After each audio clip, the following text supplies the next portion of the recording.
Hey there, hi, welcome to the channel. I am Garrett, and in this video, we are talking all about new built homes because so many of you are buying homes, you're moving into homes, you're going through builders to design your homes, and you ask me a ton of questions about them. For those of you that don't know, I am an interior decorator, and I live in one of the fastest growing communities in the United States, and I get asked questions all of the time about this. Now, I specifically want to let you know that I'm not talking about custom built homes. If you want a video all about that, be sure you sound off in the comment section down below, and also share with me what are some of the best and worst home upgrades you either did or didn't do in your home that you wish you could go back and change. And if you're new here, be sure you check out those comments to see what everyone else is saying. Now, one of the first things I think is a great upgrade to go through a builder for in your new home is anything structural. And that doesn't mean everything structural. Now, what I mean by that is changes to the building itself, adding walls or windows.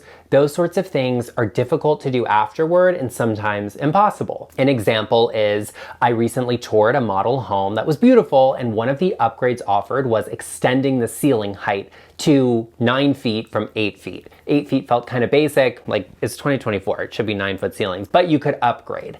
And that's a great upgrade to do because it's not something we can do after. We can't jack the house up and make it taller. So that upgrade made a lot of sense. But some of the other ones, there was a den, for example, that didn't have a door. It was kind of like a utility space, or you could turn it into a dining room or an office, didn't have a door on it.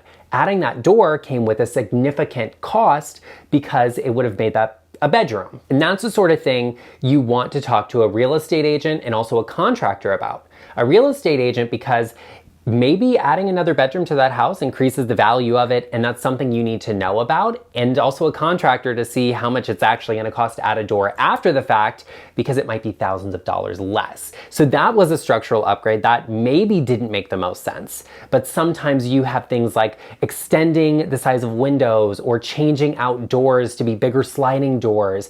There are structural changes like that that are not necessarily cheaper to do later on, but it's just a lot more hassle and cost the same amount of money, so it makes more sense to do them now through your builder while the house is under construction and you don't live there, instead of having to live through that mess. Now, something that I don't necessarily recommend you go through your builder for, or I recommend you do some homework on, is actually flooring. So we all want to change it, right? Nobody wants that like standard tracked built builder grade carpet.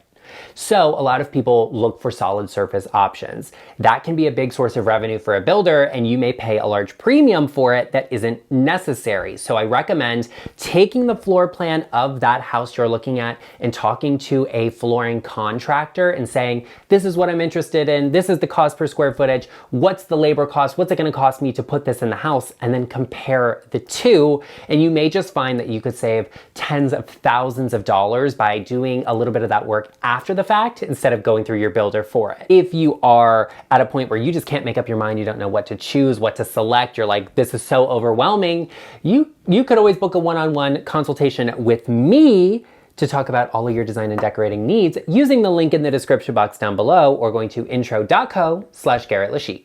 Something that you may also want to discuss with me on your consultation call is the placement of electrical outlets and light fixtures, which is another great upgrade to go through your builder for.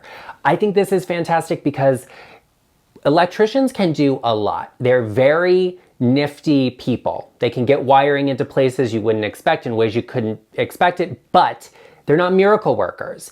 Sometimes if you want to move the placement of a light fixture and outlet, you want to add sconces, it requires drywall to be cut into, which means it has to be patched and painted. It actually is a much bigger job than most people think. So going through your builder to do those things before the walls are all closed up makes a lot of sense. Changing the placement of outlets makes a lot of sense to do through your builder. And something people always forget, a huge pet peeve of mine, is adding outlets into utility closets. That broom closet, do you have a stick vacuum that recharges? Probably. It's 2024. Most people are at that point where they love them. I still have a plug-in vacuum, but that's just me. you want to be able to charge it and have it out of sight. Having outlets and closets makes a lot of sense, something that's great to do. Another stumbling block a lot of my clients run into is actually the placement of pendant lights over their islands, their kitchen islands. You want to think about how many bar stools you're going to have, how does that relate to the kitchen, what are you going to do in terms of the light fixtures, what are you blocking out by hanging an extra light fixture there.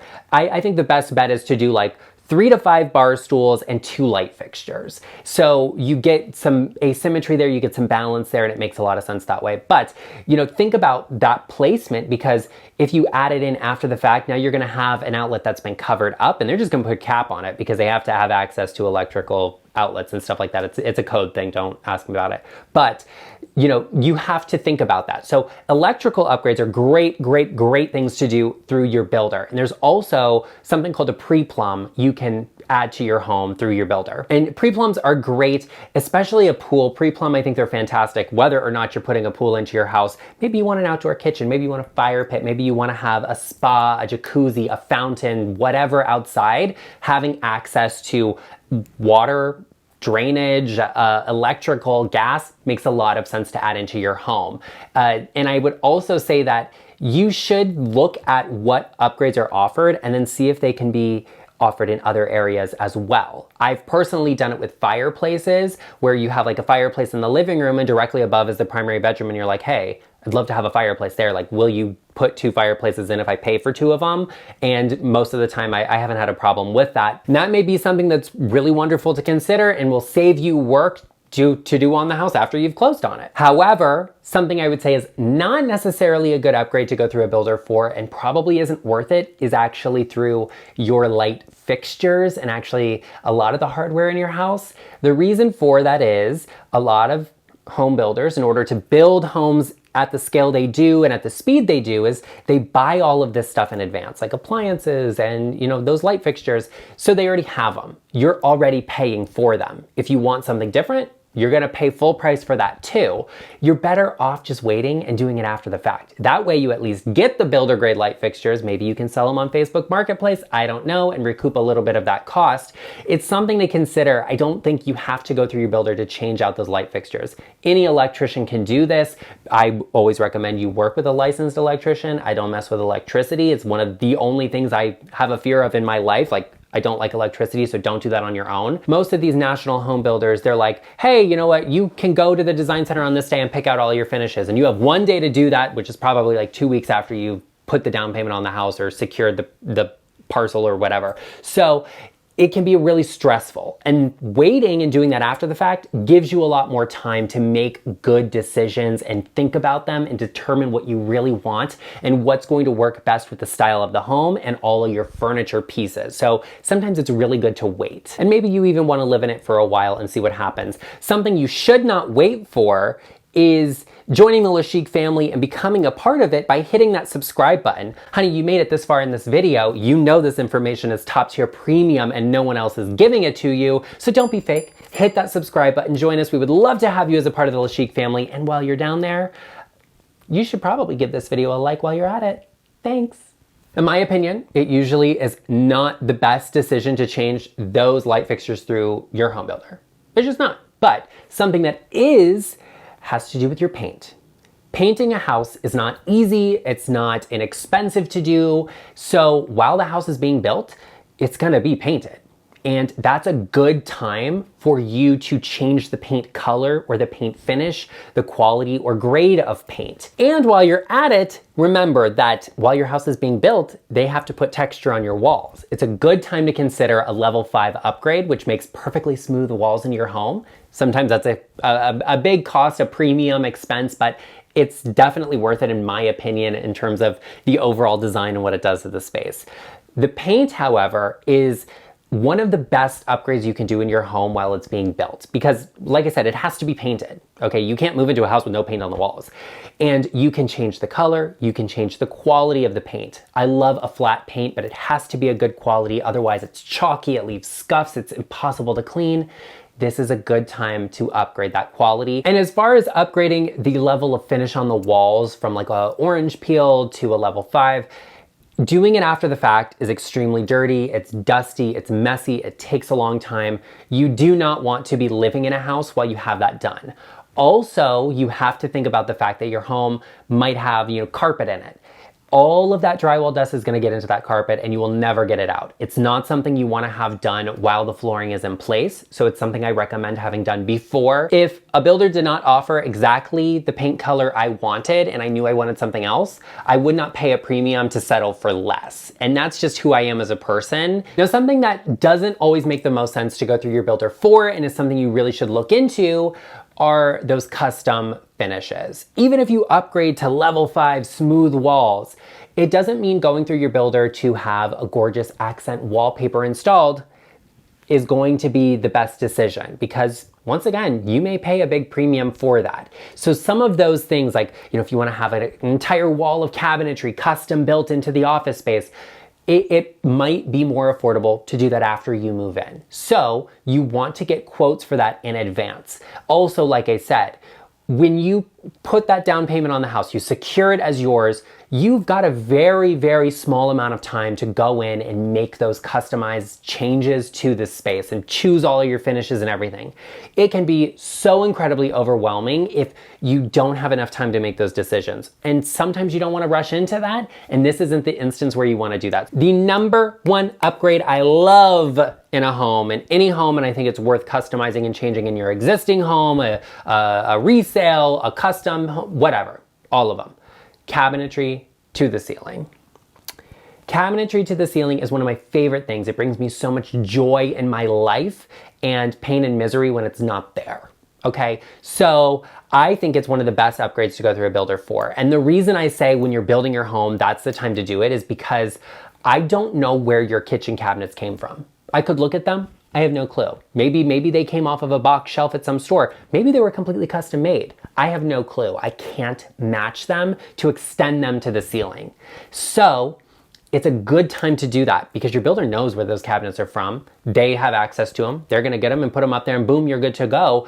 Extending your cabinetry to the ceiling, it enhances the space. It makes it look so much more luxurious, beautiful, expensive, and also some of those small finite changes to the cabinetry make a lot of sense. Now, what I don't think makes sense to go through your builder for, at least all of the time in my experience, is upgrading your appliances. So when it comes to appliances, there's lots of options out there. There's lots of things you can do, but they're very expensive. And I've also experienced where builders will buy things in bulk so they get a better deal on them. They already have those appliances there. So what you're paying for the house is the appliances. You're already paying for them. The oven, the stove, the vent hood, all of that, you're already paying for it. Sometimes you get a refrigerator, which is nice. I think it's cheap if you don't, and I would tell the builder that to their face, just because I don't believe in that, but that's just me. But for me, I would just take the standard appliances offered, and then I would go and sell them afterward and then buy the ones I really wanted. That way I get what I'm paying for. I can get a little bit of money out of it to put towards the things I want, or just use the appliances you have there until you are in a position to upgrade them, or you're ready to do that, or they need that. And that way you're getting the best of both worlds. You're getting what you paid for, and you can get the appliances you really want. I would really, really scrutinize the cost of doing it with the builder versus after, and what the convenience factor is worth to you. One of my favorite upgrades to go through a builder for, and something I absolutely love in a home, is a solid core door. Now, you're not gonna get wood doors, most likely, because just what's happening with solid core doors is masonite, which is perfectly fine. I love a solid core door. They're substantial, they're heavy, they provide some insulation, they have a really gorgeous quality feeling to them that I think every home should have. I think they're fantastic. Something else, and a little extension of this, I would say, is the insulation factor. They're gonna block out some noise, right? You won't be able to hear everything, and that's wonderful. But going through your builder and upgrading to insulation in all of your interior walls and also floors is one of the best upgrades I can think of because of what it does for the overall environment and experience of your home. You're blocking out all of the noise from the rooms. Let the kids do what they want in there, honey. We can't hear them. The walls are insulated. You won't be able to hear every footstep that happens on the floor above you while you're downstairs. And I think that's amazing, just by going for that insulation upgrade.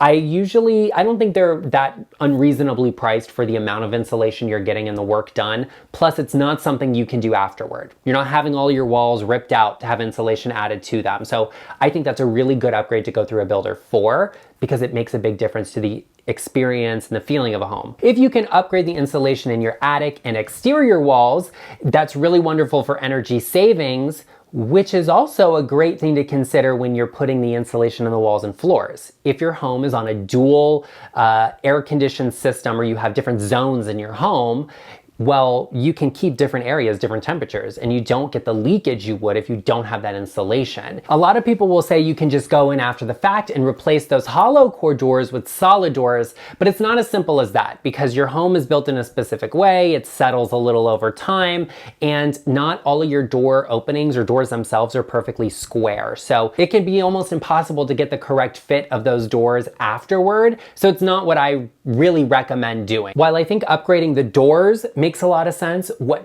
doesn't, in my opinion, is the hardware on the doors. If your builder offers you color options, do them. If it doesn't cost you anything, I think that's great. But when it comes to upgrading the hardware, we like something that feels really beautiful in our hands, right? We want something substantial, we want solid metal, something that has a luxury feel. But you are already paying for the hardware on your doors. You're already paying for it. You bought it, okay? So going in and upgrading it through your builder afterward, you're paying for hardware that you are not getting. It's not on the doors, it's in some warehouse somewhere that you're not getting because you upgraded it to something else, allowing them to keep it and use it on another house. Take your stuff you paid for, get the hardware you wanted, and then you can have it changed out afterward. It's not difficult changing a knob on a door. Okay, it's not like so difficult that you have to have some like professionally skilled, like, oh, it's a rare trait to be able to change out the knob on a door, but that's beside the point. It's a premium upgrade, it's a premium finish you're going to have to select, and not every builder is offering to do that. The same thing goes with plumbing fixtures. They can be really expensive to change out to something you like better, but the cost doesn't necessarily make sense. And I would get a quote on it and say, okay, if I wanna do this faucet in my house, how much is it gonna cost? And then the builder will say, okay, if you wanna do that in every bathroom, it's gonna be X amount. You can look at the cost of the faucet and say, okay, like it's this much, let me multiply that by how many I have, simple math here, and then you have the cost of the materials. How much more are they charging you? Are they charging you double? Are they charging you triple? What are they offering you in return? Is it a 1-year warranty? Do you think that's gonna break after a year? I don't know, but even if it did, is it worth paying 3 times the amount? You have to get quotes on these things to determine whether they make sense to do now or later. While you are on the journey of designing and building your dream home through a builder, it's gonna be brand new, I think that's great. You need to check out this video right over here, all about expensive design that you do not need. Save yourself the money on it, honey, and go for a great upgrade through your builder. Avoid these, and I will see you over there. Oh, and by the way, thank you for watching.